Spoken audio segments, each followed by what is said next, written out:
He is a very popular name and face in Bahrain. Everyone knows him. Mohamed Ateeq, General Manager of Rain Management. Come on up, please. Fawaz Ghazal, CEO of Flooss. David Liversidge, did I say that right? Director of Global Growth Financial Services, Salesforce. And guiding this discussion is our moderator, Chris Purdie, CEO of Receiptable. Well, thank you to everyone that stayed in the room. Conscious that there's a buffet out there, but we have a feast of fintech knowledge for you right on stage. Now, for the watch fans in the room, I'm afraid I have a slightly disappointing timepiece on my wrist. It was designed in California and assembled in China, but of course I use it to make the vast majority of my payments today. And when I first started doing that, people would call me a less handsome version of James Bond. It felt really out there. We're here to talk about the future of digital payments.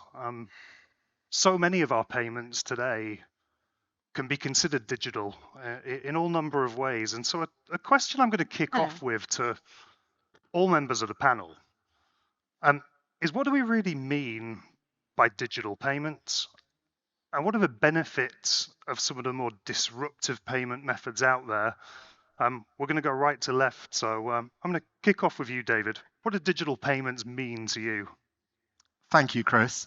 So my definition would be relatively high level, and I think at its most simple form, it's digital non-traditional payment mechanisms which do some or all of three things. I think firstly, they deliver a better customer experience, and that could be through engagement, that could be through lowered friction. Secondly, for suppliers, I think they open up new opportunities in terms of the value chain by disrupting the way that things have been done before and giving them access to levers to drive business growth, to reduce cost, to create capacity, reduce risk. And thirdly, and I think this is a really important one, they deliver a form of social betterment in many cases. So whether that's around financial well-being, financial inclusion, I think often they have that dimension of driving something that is better for the wider ecosystem and society. So that is how I would define the future of digital payments in terms of those that will succeed. That's a great definition, David. Fawaz, what would you add to that? What do digital payments mean to you in 2023? So digital payments, the way I perceive it is, today or traditionally we used to barter, then we move to cash, which is a note or a coin. And any kind of interaction today we do with kind of credit card, debit card, online, that we're transacting is a form of a digital payment. It's how we exchange money and how we pay for our suppliers, non using those traditional methods. So it's a group of technologies and different ways of payments. It's from cryptocurrencies up to using your credit card. Finally, Mohamed, I suspect you might have a very specific view on digital payments. For you, what are the core benefits of digital and those more disruptive payments out there? Yeah, we can be quite disruptive, I would say, yes, because I come from a cryptocurrency background. I am the general manager of Rain, of course, which is the first central bank licensed crypto company in the Middle East and in North Africa, by the way.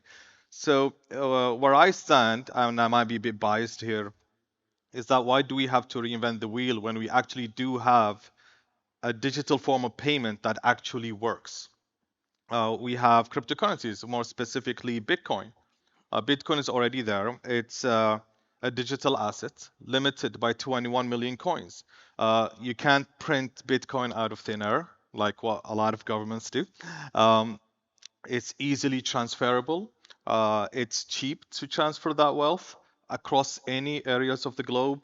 It's not even controlled by a centralized authority. And it was created for the people. It gives financial freedom to a lot of people that do not have access to banks. We have a lot of countries, let's say in some countries in Africa, for example, where banks refuse to open accounts for their citizens for various reasons. Maybe they don't have enough money, not enough financial background, or maybe it's just difficult for those people to actually drive all the way to the city center, for example, and open up a bank account there. So it cryptocurrency banks the unbanked. It basically gives financial freedom and for people to control their own wealth however they want to use it. So that is, to my opinion, the future of digital payments, which is cryptocurrency. Now, we've touched on financial inclusion there. We've already mentioned a number of elements in the chain for digital payments.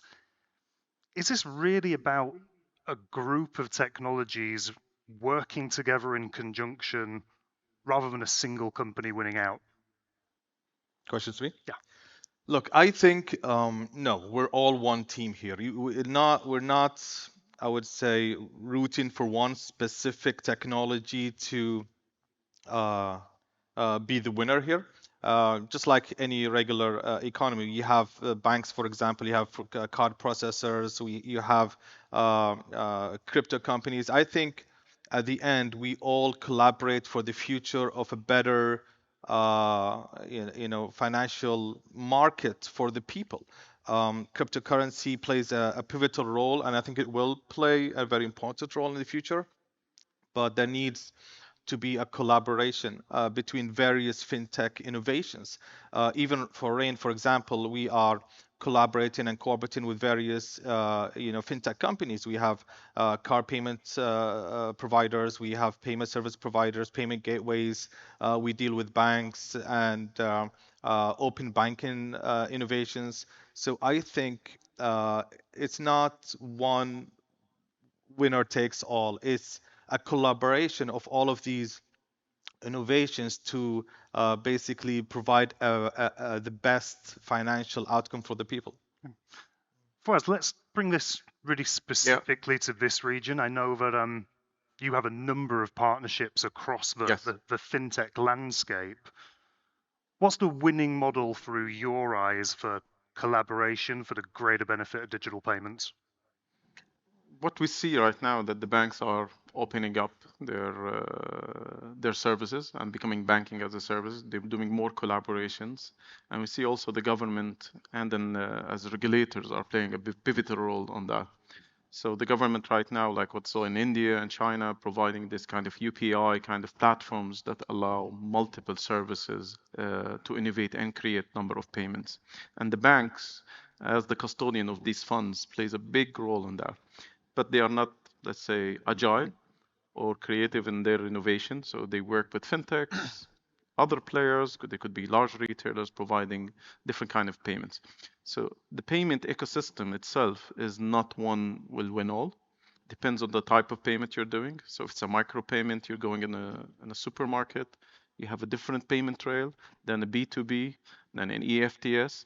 So as any kind of society, you need to have all these payment trails that work together to be able to provide fast cash, fast transaction that is secure, and enable these kind of consumers and vendors to be interact safely.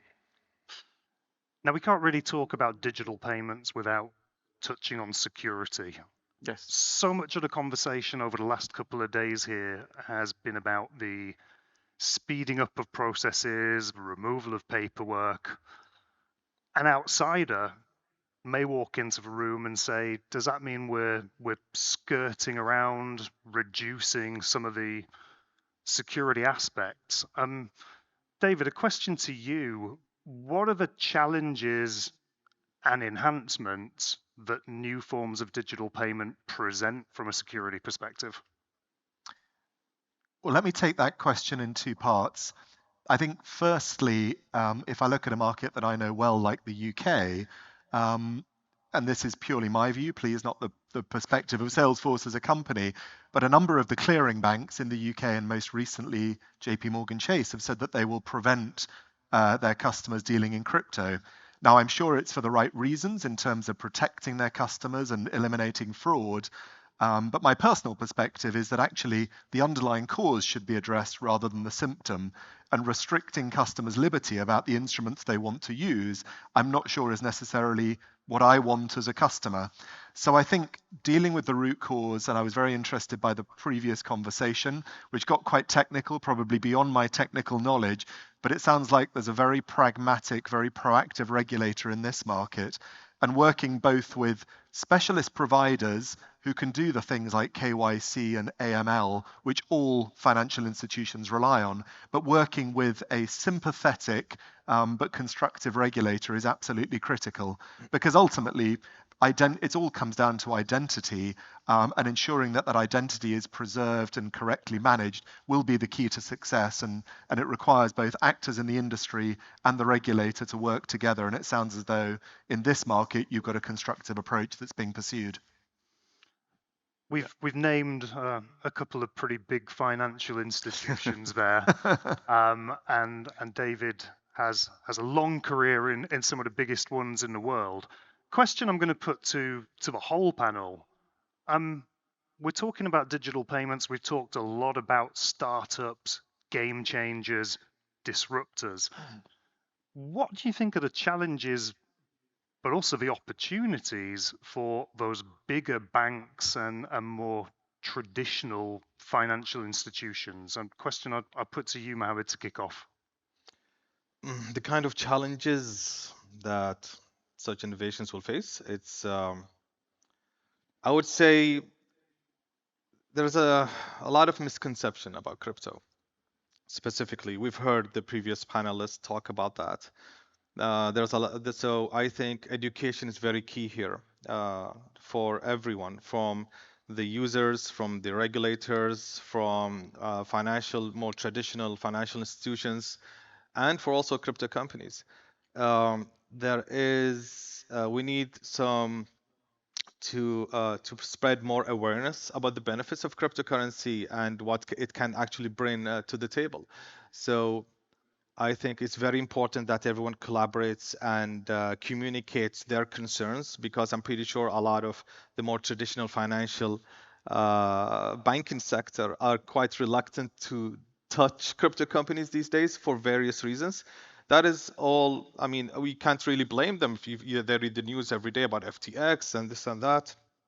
But what makes Bahrain unique is that it was, of course, one of the first countries. It was the first country in the region to regulate crypto. So companies such as Rain, for example, have a lot of risk mitigators. We are required to undergo CBB scrutiny, inspections, audits. We are required to have CISOs, which are Chief Information Security Officers, internal auditors, compliance officers. We have systems such as Chainalysis and others to monitor, illicit activity. This should give reassurances to the more traditional financial sector and also governments alike that licensed crypto companies are not comparable to other crypto companies out there, where basically they have free roam to do whatever they want.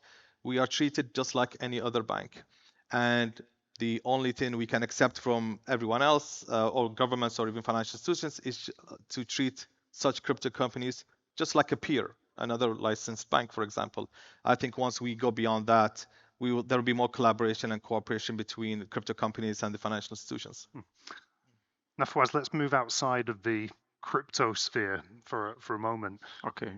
If you're a big bank in this part of the world, Yeah. what's the biggest opportunity for you that is brought about by digital payments? I think what's happening right now, let's look at the industry itself. So there's a threat coming from large techs like Apple, Google. Now they have their own wallets. They are doing payments. Apple Pay is widely used in the region. What will stop Apple of becoming your bank or becoming a deposit? It's a regulation in the region, but they can solve it. They are big companies. They have the cash. So I think what banks have to do which will affect their short-term revenues over the long-term revenues, they have to open up, work with the industry itself, and allow those entrepreneurs to create more services that is more customer friendly, consumers are liking. And I'll give you one fintech I saw before. Whatever you spend, they give you like a summary at your transaction saying, for example, you spent on Starbucks since beginning of the year $500, $1,000. That information also shared with the merchant. He knows, for example, Fawaz is a frequent customer. You can give him a promotion or something.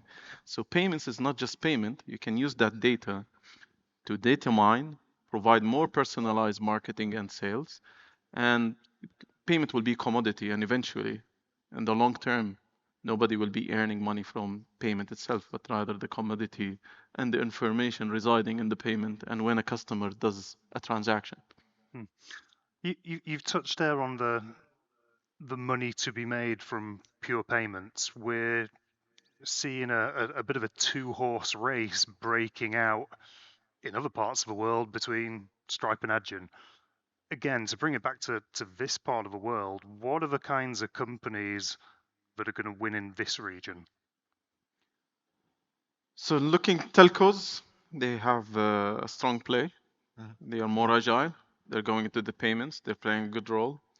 There's a number of smaller fintechs now are providing niche services in niche segments and verticals, and seeing retailers right now, large retailers coming into this region like Fotain Group and others are doing the same. So those are opportunities. If you don't grab them, will be your challengers in the future. And David, a question to you. You have spent time in some of those tech titans. You've spent time at Google. We see so many fintechs as being the driving forces for payments evolution. We're maybe always a little bit scared that one of those titans is going to come along and learn from the startups that are finding the go-to-market, but then beat them with those much greater resources. Do you feel that the tech titans learn from the startups, or do they simply let them test the water to then come in and beat them? It's an interesting question, and I worked at Google for about 10 years and was involved in the original launch of Google Wallet, which was not as successful, probably as much as anything due to timing and the lack of smartphone penetration with NFC devices way back in 2010-11. So I think the organization both learned from fintechs, but also frankly learned from itself as well. And I think those learnings can be adopted in other industries. I'm personally a heavy user of Google Pay. I can't remember the last time I used my debit card. It sits in my wallet as a backup. But I think there are many other opportunities, both for new entrants and incumbents. Much like you, I rarely pay with anything other than my phone or my watch. I got out of the airport on Monday night, and I always get a traditional taxi rather than an Uber. Other ride-sharing services are available. I got to my hotel, and I went to pay with my phone, and the driver said to me, "Oh, I'm sorry, I don't take card payments." And I didn't have any local currency with me. Fortunately, he was happy to take some euros at a terrible exchange rate. The question I'm coming around to is this taxi driver didn't take card payments. There was no, he didn't have benefit pay. So we've still got a bit of a lack of complete inclusion for digital payments. Question I'll put to you, Mohamed, is what can we do to go further to get that 100% inclusion and have a digital payment always on offer? Well, again, I'm going to speak on behalf of the crypto industry. I think regulation is key here. Regulation is quite important. I know a lot of crypto people would not necessarily agree with my stance on this, but I do believe that regulation is very important, especially because crypto, like anything else, can be a double-edged sword. It can be used for good, can be used for bad. So as long as you have proper regulation and you give that reassurances to the banking sector, they will be more willing to deal with crypto companies, and the same with card processors. And that would allow clients to actually feel more safe to use crypto. We've had, I think we've seen a lot in a lot of places where people actually wanted to use crypto, but they were scared. They were like, what if my bank limits my account because they see me, I bought a Bitcoin or I transacted in cryptocurrency? So you need to give them the assurances to use whatever the people want to use, whether it's crypto, fiat, credit card, debit card, CBDCs, whatever. Give them that freedom to choose.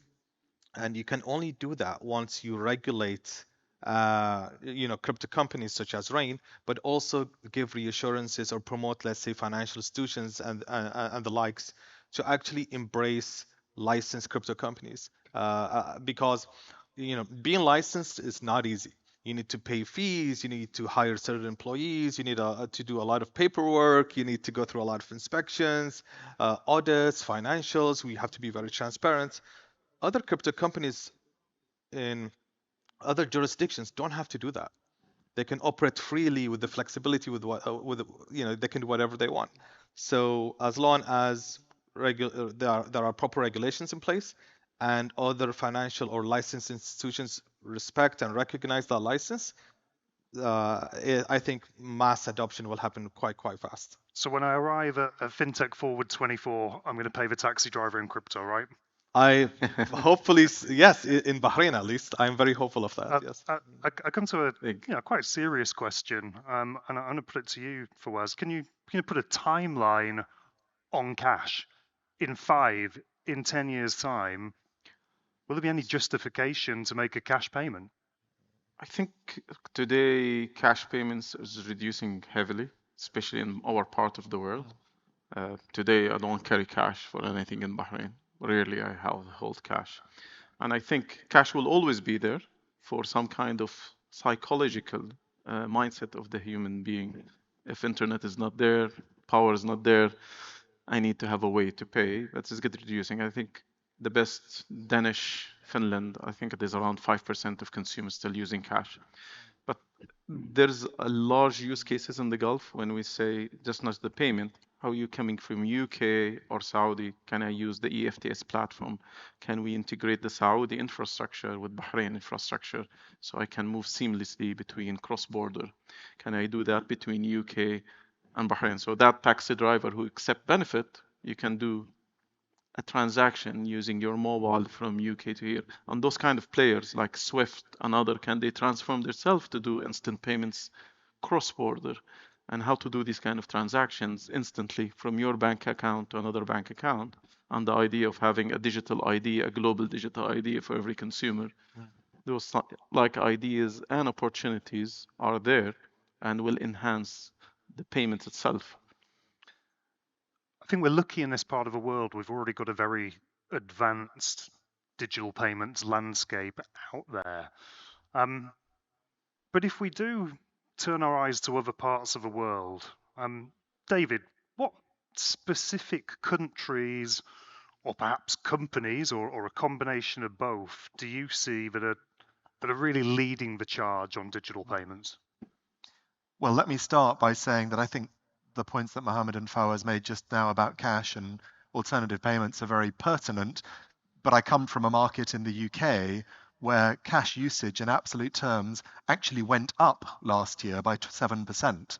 Now, I think that's a function of having come off a decade of record low interest rates, with interest rates rising, inflation, and a lot of people suffering financially. People can revert to cash. I see that as a challenge, actually, as to how can you allow people to do their weekly budgeting and feel financially secure in a digital way, just as they did when they took the money out of the ATM and kept it for the week and did it for their budgeting.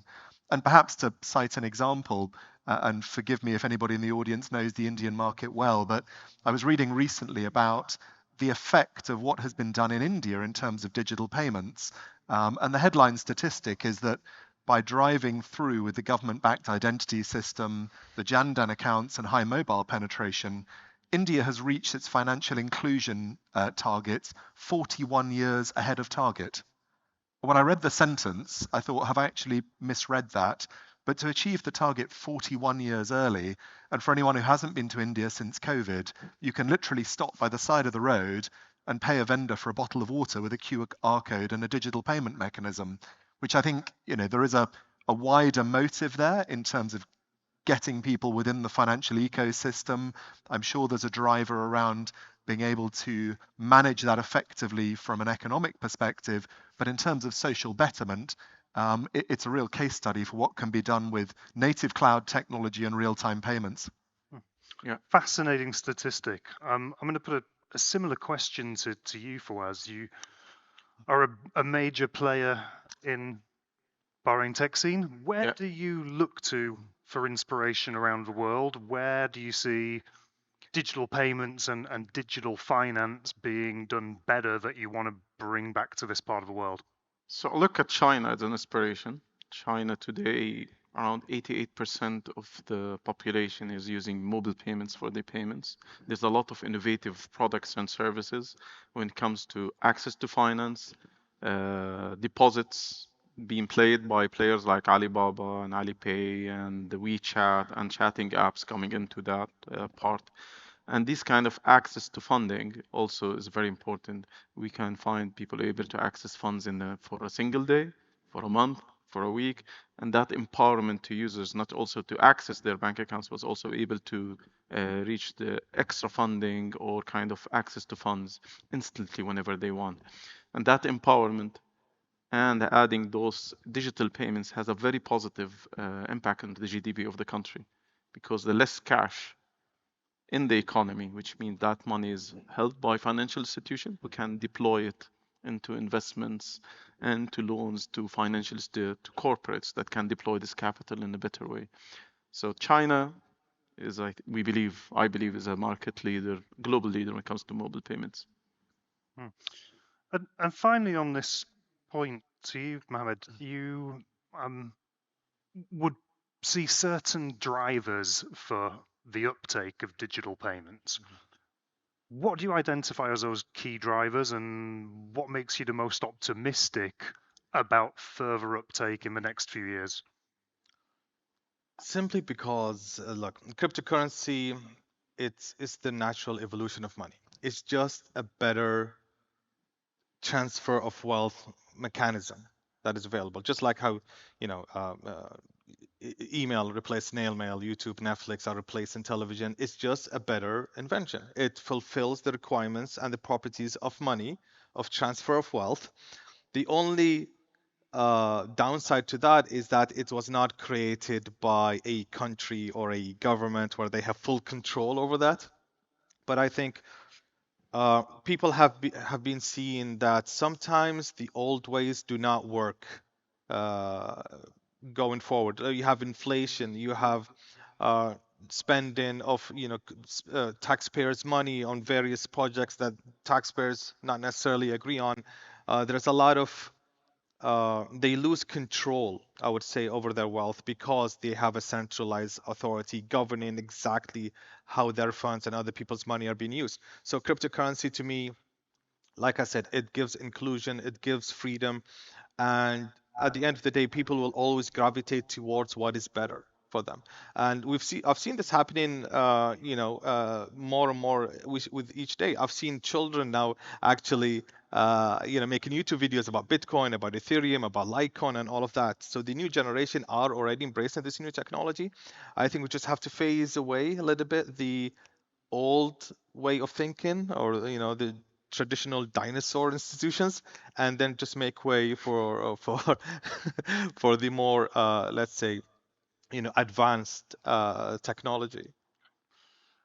I'm conscious of time, and I'd like the audience to be able to pose a couple of questions to some of the stars on stage. Before we do that, a final question I'd like to put to the whole panel, and it's crystal ball time. I'd like you to look forward to this event in 12 months' time. David, what's going to have been the biggest change in digital payments between now and next year? So I think we will see more and more innovation across three different areas. If I look at the incumbents, the historical players, the clearing banks, and I worked for many years for a clearing bank, new ways of leveraging their core capabilities. So I worked for Barclays Bank in the UK, other banks are available, which took its core capability on unsecured lending and partnered with Amazon so that if you buy stuff on Amazon these days, you essentially are taking out a Barclays loan. It expanded their reach, gave them a new distribution channel, wonderful. At the other end of the spectrum, new business models. My wife runs an SME and recently opened a bank account without ever touching a bank. She went through accounting software and essentially totally disintermediated the bank. And then a third way, I think you mentioned it, Fawaz, one of the real stalwarts of the payments industry, Swift, I read, has recently made a deal with Wise, used by millions of consumers. So you're seeing incumbents innovate, you're seeing new entrants disrupt the market, and you're seeing partnerships between legacy players, for want of a better term, and new fintechs. So in terms of what we be saying in a year's time, I read a report from McKinsey who predicted that if you look at the GCC area, and Bahrain is one of the foremost countries in terms of payments innovation, their estimate and forecast would have reached the global average of 2.5% to 3% of total banking income by the end of 2024. So I think we'll be talking about a significant increase in terms of that proportion of total banking revenues through innovative payment mechanisms and fintechs. Fawaz, you For looking into me, your own ball? Does it look like David's, or is it a not bit a year. different? I think farther than a year.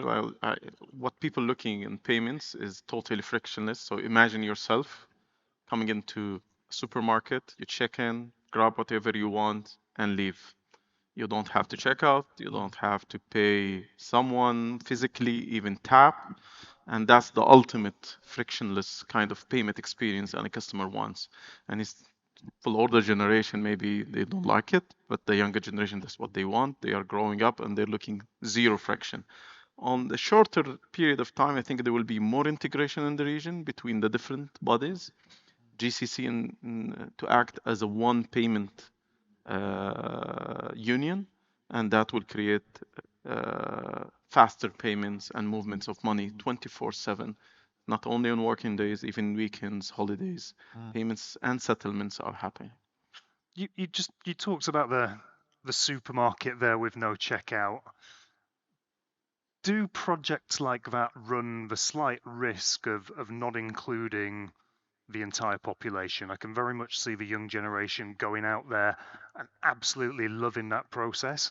My 72-year-old mother, I can't quite see going into the supermarket and doing that without feeling like she's stealing. What can we do to make projects like that as inclusive as possible? I think there's a transition today. If you go to, for example, Al Usra supermarket in Bahrain, you find those self-service checkout, which is a supermarket, and you find the conventional one.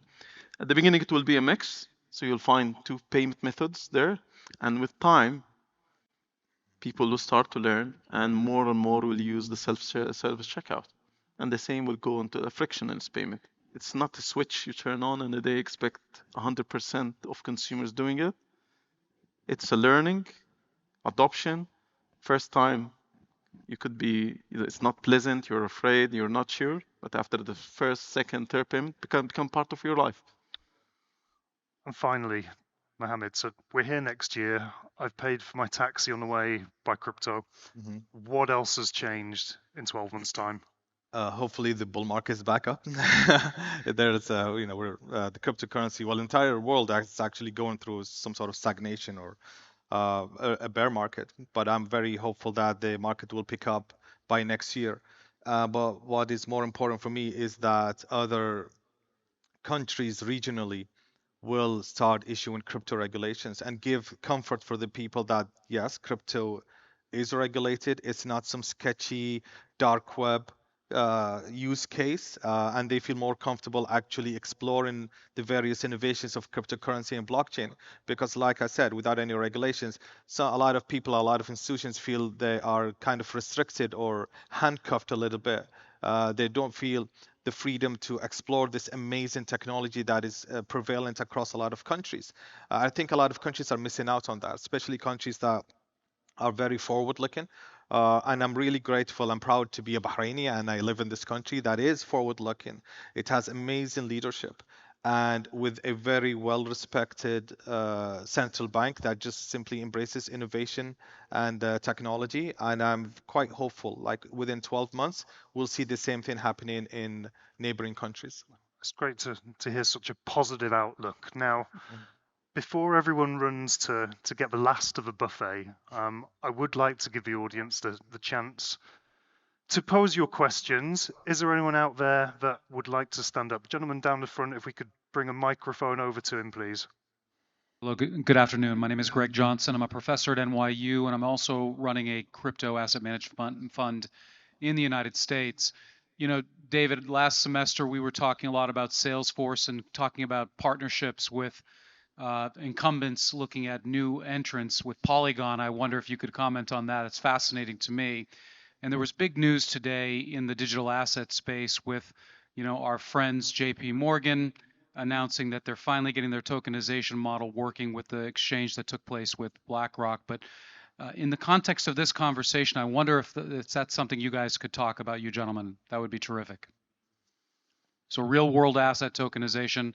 Look, I'm waiting for the SEC to get their things in order before I can comment on anything. You and me both.